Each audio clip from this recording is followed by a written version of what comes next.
बिस्मिल्लाहिर्रहमानिर्रहीम अस्सलाम वालेकुम। अभी मेरे सामने आप ये किन्नू का पौधा देख रहे हैं। इस पौधे को अगर मैं आपको दूर से दिखाऊं तो ये पौधा पहले तो हमसे 8 फुट से भी ऊपर निकल गया था।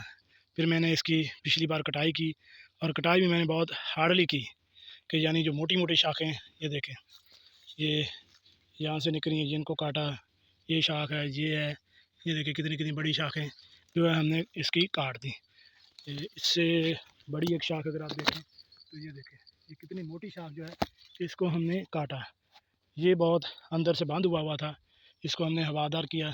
अब ये देखें इसके अंदर माशाल्लाह रोशनी भी जा रही है, हवा का भी गुजर है और माशाल्लाह इसको फल भी इस साल पहले की निस्बत उल्टा ज़्यादा लगा है। अच्छा, उसमें ये होता है कि जब आप स्प्रे करेंगे तो स्प्रे अंदर तक घुसेगी, आपका फल भी बेहतरीन रहेगा और इस पर कोई किसी किस्म का फंगस का अटैक भी नहीं होगा। लेकिन जब हम फल स्प्रे करते हैं तो उसमें बाज़ औक़ात कमी ये रहती है कि इस साइड पे हमने स्प्रे की, हो सकता है कि हमने फुहार ऊपर ले गया, उससे थोड़ा सा फासला बच गया, और बाज़ औक़ात ये होता है कि स्प्रे लेट होगी, किसी फल पे ज़्यादा अटैक हो गया। तो ऐसी सूरत में अगर अटैक हो गया तो उस फल को आप रखें ना, उस फल को अभी से काट दें। उससे क्या होगा कि आपका ये जो फल रस चूस रहा है वो दूसरे को मिलेगा और वो मोटा होगा। अब मेरे सामने आप ये देख रहे हैं, ये हमारे पास फल जो है, ये हम देखें, ये देखें, ये फल जो है इसके ऊपर फंगस का अटैक हुआ, ये देखें। अब ये फल के अंदर रस तो बढ़ चुका है लेकिन ये किसी काम का नहीं। ये देखें, ये इसकी खूबसूरती भी नहीं है और ये फल जो है वो कमज़ोर भी हो चुका है।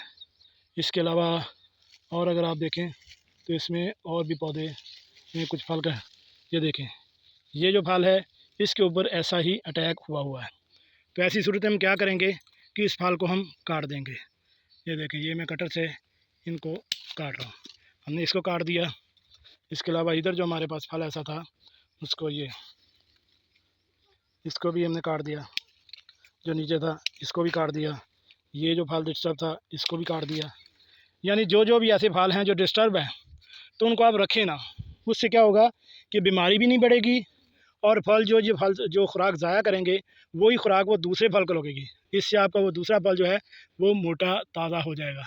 अगर आपके ऐसा भी कोई फल है जिसके सेट पे ये है तो ऐसे फल को भी काट देना ही बेहतर होता है। अब जैसे हम काटेंगे तो यही खुराक जो दूसरे पौधे जो फल को लगी और इससे हमारा फल दूसरा मोटा ताज़ा होगा और उससे हमें पैदावार भी अच्छी हासिल होगी।